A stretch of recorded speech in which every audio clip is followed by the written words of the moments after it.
Hi, I'm George Saylor from the LD Fargo Public Library in beautiful downtown Lake Mills, Wisconsin, which is currently under about a foot of snow, and it's still coming down now. I was actually going to film this outside, but it's a little too windy, and the wind will just run all over the microphone on this camera here, and that's all you're going to hear. We're pretty much one of the only libraries open in the area right now. Everybody's shut down, but I could walk here, and I didn't really see a problem.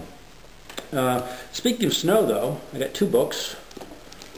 One of them set in Montreal. Jenny Green's Killer Junior Year by Amy Belasen and Jacob Osborn. This is kind of a funny book. It's a young adult book. I actually picked this out. I was doing a search in the catalog just for books that were fiction and set in Montreal, Quebec. And this one came up, so I ordered it up and read it. And Jenny Green has a horrible sophomore year in high school at her hometown down in Long Island, New York.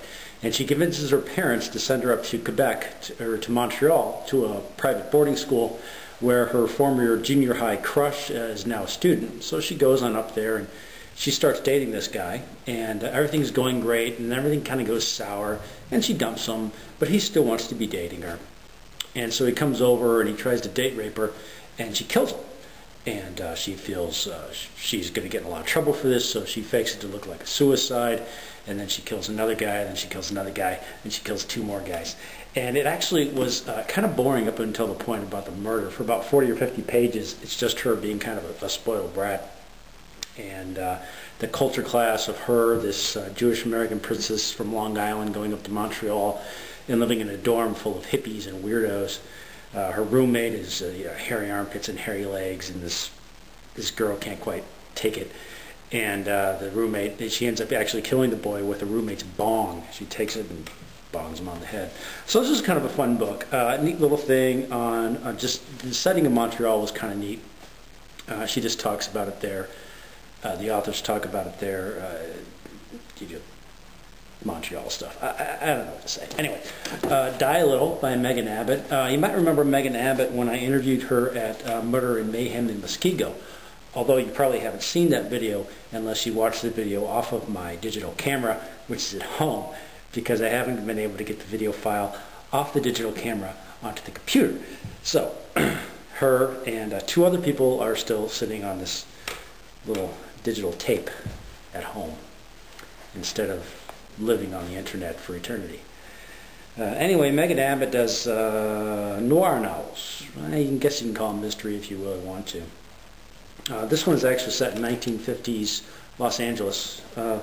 Abbott likes to do historical settings, and this one is really outstanding. This is one of the better books, one of the best books I've read this year. And if you're a fan of James Ellroy, this will be right up your alley. Lots of atmosphere. Abbott does a really good job fitting into that time period. Just talking about the drinks, the clothes, the cars, places popular restaurants that people would go to, the kind of cooking that was done. Anyway, this is about a school teacher who, she's about, I don't know, 27, and her older brother who's about 29 or 30, and they've been very close. They were raised by their grandparents after they were orphaned. And they lived together up until he married this kind of mysterious woman and got married, and so they went into their own houses. And the sister, it's all told from her point of view. And she starts to get really suspicious about her sister-in-law. At first they're really close friends, but the sister-in-law is all kind of manic and weird, and she has this mysterious background that she never wants to speak about.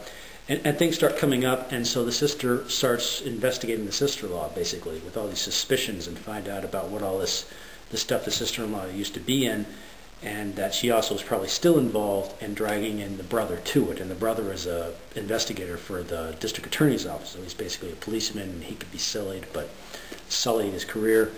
But you know, as a sex, booze, mystery, great atmosphere by Abbott. She does a really great job in this.